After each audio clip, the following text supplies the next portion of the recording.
உங்கள் தங்கம் வெள்ளி வைர நகைகளை விற்று பணம் பெற நம்பிக்கையான நிறுவனம் மேக்ஸ் கோல்ட். கால் 04454545545. தங்கம்னா காசு, அது விற்கணும்னா மேக்ஸ். நாளை தாவேகாவினுடைய மக்கள் சந்திப்பு கிடையாதுங்க, நிர்வாகிகள் சந்திப்பு. மக்கள் சந்திப்புன்னு இருந்தால் தான் நிர்வாகிகள் சந்திப்பாக மாறியாச்சு.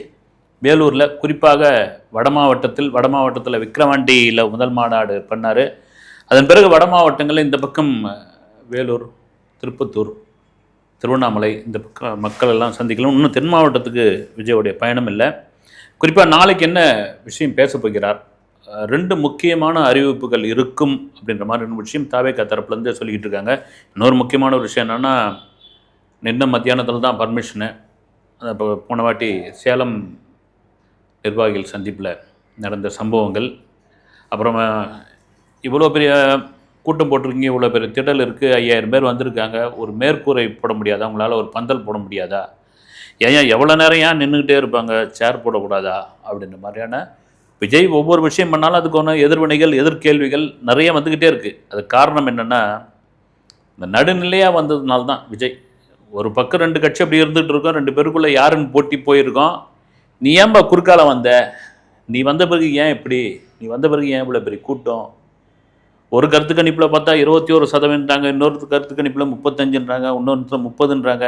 யார் ஓட்டை யார் பிரிக்க வந்திருக்கிறாரு விஜய், யாரை காலி பண்ண வந்திருக்கிறாரு, யாருக்கு அவர் பெரிய எதிர்வினை ஆற்றப் போகிறார், இப்படியெல்லாம் கேள்வி தொடர்ச்சியான விமர்சனங்கள். கரூர் சம்பவம், வேலூர், சேலம் சம்பவம், இப்படியா பேசிக்கிட்டு இருக்காங்க. ஓகே, வேலூரில் பந்தல் போடுறாங்க, சேர் போடுறாங்க. இது தவிர அந்த முக்கியமான அறிவிப்பு என்ன அப்படின்ற ஒரு கேள்வி. எனக்கு தெரிஞ்சு பார்த்திங்கன்னா, தேர்தல் அறிக்கை, அதில் முக்கியமான 3 விஷயங்களை சொல்லக்கூடும். 5 வாக்குறுதிகளை கொடுப்பார் விஜய் அப்படின்னு. ஏன்னா தேர்தல் அறிக்கை ரெடி ஆகிட்டு இருக்கு. தேர்தல் அறிக்கைக்கு ஒரு குழு ஒன்று போட்டிருக்கோம். இந்த தேர்தல் அறிக்கை வழக்கமான அரசியல் தலைவர்கள், அரசியல் கட்சிகளுக்கு கொடுக்கக்கூடிய தேர்தல் அறிக்கையாக இருக்காது. இந்த தேர்தல் அறிக்கை எங்களுக்கு தாவேகாவினருக்கு மிகப்பெரிய மைலேஜாக இருக்கும் அப்படின்னு விஜய் பேசுனது. ஏற்கனவே காஞ்சிபுரத்தில் நடந்த கூட்டத்தில் ஒவ்வொருத்தருக்கும் சொந்த வீடு இருக்கணும், கார் இருக்கணும், பைக் இருக்கணும், ஒவ்வொருத்தரும் பட்டதாரியாக இருக்கணும், ஒருத்தர் அரசு வேலையில் இருக்கணும், இருந்தால் நல்லா இருக்குன்னு சொன்னது. இதெல்லாம் இவர் பண்ணி கொடுப்பாரப்பா, எல்லாருக்கும் கார் வாங்கி கொடுப்பாரா, எல்லாருக்கும் பைக் வாங்கி கொடுப்பாரா, சொந்த வீடு கட்டி கொடுப்பாரா, எவ்வளோ கோடி பேர் இருக்காங்கன்னு இருந்தால் நல்லா இருக்குங்க. ஆனால் அதுவே விஜய் இப்படிலாம் சொல்கிறாரே, சொல்லட்டமே, யார் என்ன சொல்லியிருக்காங்க இவங்க பெண்கள் இலவச பேருந்து அப்படின்னு சொன்னால், அந்த பக்கம் பார்த்திங்கன்னா ஆண்களும் பெண்களும் சேர்ந்து இலவச பேருந்து நாங்கள் வந்தால் அது மாதிரியான விஷயம். 1000 ரூபா கொடுத்தா 2000 ரூபா கொடுக்குறோம், 2000 ரூபா கொடுத்தா 5000 ரூபா கொடுக்குறோம். சரி, இது இல்லாமல் ஒரு தேர்தல் அறிக்கை, ஒரு நியாயமான இளைஞர்களை குறிவைத்து படித்தவர்களை, மிக முக்கியமான ஒரு விஷயம் என்னென்னா, விலையில்லா பொருட்கள், அப்புறம் இலவச பொருட்கள், எப்படி வேணாலும் அதுக்கு ஒரு பேரை சொல்லலாம். இதெல்லாம் கொடுத்து தான் மக்களை இப்படி பண்ணணுமா அப்படின்ற ஒரு கேள்வியை உச்சநீதிமன்ற நீதிபதியே கேள்வி கேட்டிருக்காரு. விஜயும் இந்த இலவசன்ற ஒரு விஷயத்தை இந்த தேர்தல் அறிக்கையில் கொண்டு வருவாரா அப்படின்னா வாய்ப்பு இல்லை. சரி, அதை வெளியிட போகிறார். அது எந்த மாதிரியான விஷயமா இருக்கும். இன்னொரு முக்கியமான விஷயம்னா, பத்திரிகையாளர் சந்திப்பு. விஜய் இவ்வளோ நாள் ஆச்சு, ஒரு பத்திரிகையாளர் சந்திப்பாவது நடத்தினாரா? சரி, பத்திரிகையாளர் சந்திப்பு அஃபிஷியலாக நடத்த வேணாம்பா, ஏர்போர்ட்டில் மற்ற இடங்களில் மீடியா முன்னாடி அவர் பேசுகிறாரா? சிறப்பு கேட் வழியாக போகிறாரு, சிறப்பு கேட் வழியாக வராரு, மீடியா முன்னாடி தலை நிமிர்ந்தே பார்க்க மாட்டேன்றாரு. மீடியாவை சந்திக்காத இவர் எதுக்கு அரசியலுக்குள்ளே வந்தார்? மீடியாவை சந்திக்க பயமா அப்படின்னு. எந்த அரசியல் கட்சி தலைவராக இருந்தாலும் மீடியாவை சந்திப்பாங்க. என்ன அப்படின்னா கேள்வி கேட்டுரு போகிறோம், கேள்வி கேட்டால் பதில் சொல்லுங்கள், இல்லைன்னா நோ கமெண்ட் சொல்லிட்டு போங்க அப்படின்னு. அதே வேளையில் இளைஞர்கள் பதிவிடுறது சோஷியல் மீடியாவில். சரி, மீடியாவை தான் அவர் மதிக்கலை, மீடியாவை தான் அவர் கேட்கலை, மீடியா சந்திப்பே வைக்கலை, உங்களை தான் அவர் ஒன்றுமே கண்டுக்கலையே, ஏன் விஜய் சம்மந்தப்பட்ட செய்திகள் போடுறீங்க, விஜய் சம்மந்தப்பட்ட வீடியோகள் போடுறீங்க, ஒரு மாநாட்டுக்கு கிளம்புனா, ஒரு பிரச்சார கூட்டத்துக்கு கிளம்புனா அவ்வளோ கேமராக்களை எடுத்துன்னு ஏன் போகிறீங்க, அவங்க கொடுக்குற அந்த லைவை ஏன் நீங்கள் யூஸ் பண்ணுறீங்க, விட்டுருங்களேன், இக்னோர் பண்ணிவிடுங்களேன். விஜயுடைய கட்சியை காணாமல் போயிடும்ல. அவர் தான் மீடியாவை சந்திப்பில் மீடியா ஒட்டுமொத்தமாக இது பண்ணிக்கலாம். அந்த தரப்புலேருந்து ஒரு கேள்வி. அப்படி ஒரு பத்திரிகையாளர் சந்திப்பை நடத்தப் போவதாக ஒரு தகவல். அந்த நடத்தப் போவதற்கான அந்த விஷயத்தை சொல்லப்போகிறார். அப்படி வேலூர் நிர்வாகிகள் சந்திப்பில் இந்த பத்திரிகையாளர் சந்திப்பு அப்படின்னும்போது தான் நேற்று முந்தினால ஆதவ அர்ஜுனா பேசியிருக்கார் தாவேகா கூட்டத்தில். இதே கருத்து தான்.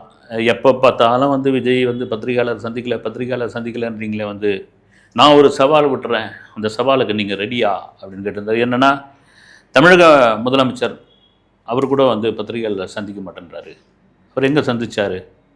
அப்படி வந்து தமிழக முதலமைச்சர் எங்கள் தலைவரையும் 1 to 1 வந்து பேச சொல்லுங்கள், மீடியா வந்து நாங்கள் பார்க்குறோம், எல்லா மீடியாவும் வர சொல்கிறோம்.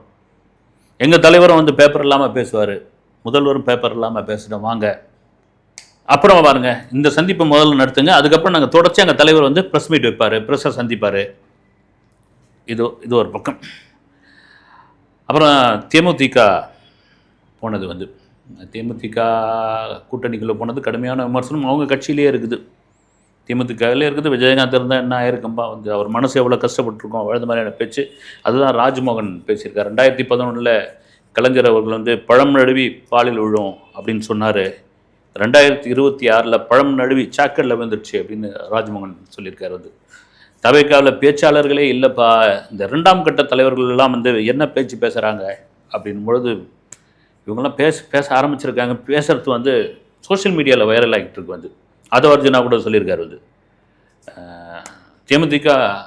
திமுக கூட கூட்டணி போனது எப்படின்னா இந்த ஷேர் ஆட்டோ மாதிரி ஆகிட்டாங்க. திமுக வெற்றிக்காக யார் வேணாலும் வந்து ஏறிக்குங்க, வாங்க இந்த ஷேர் ஆட்டோவில், அது மாதிரி வந்து வாங்க அப்படின்ற அளவுக்கு அங்கே வந்தாச்சு. இது ஒரு பக்கம் இருக்கும்பொழுது இந்த தேர்தல் பொறுப்பாளர்கள் அப்படின்ற விஷயம், ஏன்னா சைமல்டேனியஸாக இதையும் பார்த்துக்கிட்டு இருக்கணும். விஜய் வந்து பேசணும், விஜய் வந்து ப்ரெஸ் மீட்டை சந்திக்கணும், விஜய் அடுத்து மக்கள் சந்திப்பு, அப்புறம் அந்த மக்கள் சந்திப்பு இன்னும் கடுமையாக எப்படி போகும், இந்த 1 மாதத்துக்குள்ளே எப்படி தமிழகம் முழுக்க ஒரு சூறாவளி சுற்றுப்பயணம் ஒரு வேளை போக முடியும், அப்புறமா வீடியோ பேசி அந்த வீடியோவை சோஷியல் மீடியா வழியாக விட போகிறாரா, 1 to 1 நாளைக்கு ஒரு வீடியோ, டெய்லி ஒரு வீடியோ, இப்படியா மாதிரியான விஷயங்கள். ஏன்னா சமூக வலைதளத்தை மிக சரியாக பயன்படுத்துகிற கட்சி அப்படின்னு தாவேக்கா தான் எல்லாரும் சொல்லிட்டு இருக்காங்க. என்னது விர்ச்சுவல் வாரியர்ஸ் ஐடி விங், அங்கீகரிக்கப்படாத அல்லது வந்து அவர்களாக ஏற்படுத்தாத ஐடி விங், அதாவதுன்னா அவங்களே ஆர்வம் வந்து இந்த தொண்டர்களே ரசிகர்களே ஆர்வமாக வந்து சோஷியல் மீடியாவில் பெரிய பலமாக தாவேக்காவினருக்கு இருக்காங்க அப்படின்னு. இப்படியா இருக்கும்பொழுது சரி, தேர்தலுக்கான அடுத்த கட்ட களம் அதில் என்ன அப்படின்னா தேர்தல் பொறுப்பாளர்கள் அப்படின்ற ஒரு விஷயத்தை ஒவ்வொருத்தராக பிரித்து அதில் வந்து செங்கோட்டையன் அவர்கள், ஆதவர்ஜுனா, ராஜ்மோகன், இவர் ஆனந்த், இப்படியே பிரித்து கொடுத்துருக்காங்க. முக்கியமாக வந்து இந்த வட மாவட்டங்களை பார்க்குற பொறுப்பை வந்து ஆதவர்ஜுனா கிட்ட கொடுத்துருக்காங்க. ஒட்டுமொத்தமான ஒரு கண்ட்ரோல் வந்து செங்கோட்டையன் அவர்களிடம் கொடுத்துருக்காங்க. அப்புறமா கூட சோஷியல் மீடியாவில் கூட போட்டிருந்தாங்க, செங்கோட்டையன் வந்து நம்ம எம்ஜிஆர் ஆட்சி காலத்தில் இருந்தோம், அம்மையார் ஜெயலலிதா அவர்களுடைய ஆட்சி காலத்தில் இருந்தோம், நம்ம வந்து மினிஸ்டராக இருந்தோம், கெத்தாக இருந்தோம், என்னடா அந்த சின்ன பசங்கிட்ட வந்து மாட்டிக்கின்னு இப்படி முடிக்கிறோமே, நம்ம சொல் பேச்சை கேட்க மாட்டேங்கிறாங்க, நம்ம ஒரு அனுபவமே இவங்களுக்கு புரியலை, நம்ம கூட வந்து ஏதோ ஏடாகூடமாக நினைக்கிறாங்க அப்படின்ட்டு சோஷியல் மீடியாவில் போட்டிருக்காங்க, பேசுகிறாங்கன்னா. அந்த செங்கோட்டையும் பூரா போகிற இடம் பூரா உற்சாகமாக என்ன சொல்கிறாருன்னா, எனக்கு ஏதோ பெரிய வயசே குறைஞ்சிட்டா மாதிரி ஆகி போச்சுங்க. வந்து இந்த பசங்கள்லாம் பார்க்கும்போது வந்து எல்லாம் பசங்க பேரன் வயசு இருக்கிற பசங்கள்லாம் வந்து ஓடி வந்து செல்ஃபி எடுக்கிறதும், அந்த செல்ஃபி எதுக்கு எடுக்கிறாங்கலாம் முதல்ல தெரியல. நீங்கள் அந்த காலகட்டங்களில் வந்து பெரிய தலைவர்கள்கிட்டலாம் போய் ஆட்டோகிராஃப் நோட்லாம் வச்சுருக்க மாட்டாங்க. அப்போது ரூபா நோட்டில் போய் கையெழுத்துவாங்க. அவங்க ரூபா நோட்டில் அந்த ரவுண்டு வெள்ளை பகுதியில் வந்து கையெழுத்து வாங்கி அதை ரொம்ப நாள் வச்சுலாம் இருப்பாங்க. அது எம்ஜிஆர் கிட்ட கையெழுத்து வாங்கினேன், காமராஜர் கிட்ட கையெழுத்து வாங்கினேன், அந்த 1 ரூபா நோட்டெல்லாம் பத்திரப்படுத்தி வச்சுருக்காங்க இன்னும் கூட. அப்புறமா ஆட்டோகிராஃப்ன்ற ஒரு விஷயம் வந்தது. அதுக்கப்புறம் வந்து கேமராவில் பக்கத்தில் இருந்து ஃபோட்டோ எடுத்துகிட்டு அந்த ஃபோட்டோவை ஃபிலிமில் அதை பிரிண்ட்டு போட்டு வாங்குறதுக்குள்ளலாம் சில பேர்லாம் படாத பாடலாம் படுத்துருவாங்க. அப்புறம் அந்த தலைவர்களை எடுக்கும்பொழுது ஃபோட்டோகிராஃபர்லாம் என்ன பண்ணுவாங்க, அவங்கவுங்க அட்ரஸை வாங்கி வச்சுப்பாங்க. வந்து அப்போல்லாம் இப்போ ஃபிலிமில் போட்டு மொத்தமாக வாங்கி வச்சுக்கிட்டு அப்போவே 20 ரூபா 10 ரூபா இப்படி வாங்கி வச்சுட்டு போஸ்டரில் அனுப்புவாங்க. அது ஒரு பெரிய விஷயம். அது எப்போ வரும், ஏதா வரும், இப்போ மாதிரி சோஷியல் மீடியாவில் விஞ்ஞானத்துடைய வளர்ச்சி, மீடியாவுடைய வளர்ச்சி. இன்றைக்கி அதை தான் செங்கோட்டையன் சொல்கிறாரு, சக்குன்னு வராங்க, ஃபோட்டோ எடுக்கிறாங்க, சோஷியல் மீடியாவில் போடுறாங்க, நம்மளை வந்து யூத் ஆக்கிடுறாங்க, ஒரே உற்சாகமாக இருக்குது அப்படின்னு விமர்சனமும் இந்த பக்கம் ஒரு பக்கம் இருக்க தான் செய்யும். அது இதெல்லாம் இருக்கும்போது திடீர்னு பார்த்தீங்கன்னா திமுக கூட்டணியிலிருந்து ஒருத்தர் வந்து விஜய்க்கு ஆதரவு, கூட்டணி மீன் வந்து வைகோ அவர்களுடைய மகன் துரை வைகோ, அவர் என்ன சொல்லியிருக்கார் அப்படின்னா, இன்றைய இளைஞர்களுக்கு விஜய் வந்து அன்றைய தலைவர்களுடைய ஒரு வழிகாட்டியாக இருக்கிறாரு. விஜயால் வந்து அண்ணாவை பற்றி இன்றைக்கி இருக்கிற இளைஞர்கள் நிறைய தெரியுது, காமராஜரை பற்றி தெரியுது, வேலுநாச்சியாரை பற்றி தெரியுது. இது வரவேற்கக்கூடிய ஒரு விஷயங்க. வந்து இப்படி ஒரு மாஸ் ஹீரோ ஒரு மாஸ் தலைவர் இப்படியாப்பட்ட விஷயங்களை கொண்டு போய் சேர்க்கும் பொழுது அது ஈஸியாக போய் இளைஞர்கள் மத்தியில் சேர்ந்துருக்குது அப்படின்னு ஒரு பொதுவான விஷயத்தை உண்மையிலே வரவேற்கக்கூடிய விஷயத்தை. ஏன்னா எல்லாரும் எதிர்வினையாக விஜயோடைய சில விஷயங்கள்லாம் பாசிட்டிவாக பேசாமல் நெகட்டிவாக பேசிகிட்டு இருக்கும்பொழுது அந்த கூட்டணிக்குள்ளேருந்து அவர் பார்க்குறாருல்ல, அவருக்கும் தெரியுது இல்லை, அவரும் சோஷியல் மீடியாவுக்குள்ளே ஆக்டிவாக இருக்கார் அதனால் அதை அவர் சொல்லியிருக்காரு. இது ஒரு பக்கம் இருக்கும்பொழுது இளைஞர்களுடைய கவனம் அரசியல் பக்கம் நிறைய வந்துருச்சோ, ஏன்னா இதையும் நான் பார்த்துக்கிட்டு இருக்கேன். ஒரு விமர்சனமாக ஒருத்தர் அதில் பதிவிட்டிருக்கார் முகநூரில், ரொம்ப அருமையாக பதிவிட்டிருக்காரு. என்ன சொல்கிறாருன்னா, எங்கள் T20 வேர்ல்டு கப் நடக்குது, இந்தியாவில் உள்ள பெரும்பான்மையானவர்கள் கிரிக்கெட் ரசிகர்கள், அதுவும் இந்த T20 வேர்ல்டு கப் அப்படின் பொழுது எக்கச்சக்கமான பேர் ஐபிஎல்லுக்கு இணையாக அதை பார்ப்பாங்க. அதுவும் இந்தியாவிலே இலங்கையில் நடக்குது.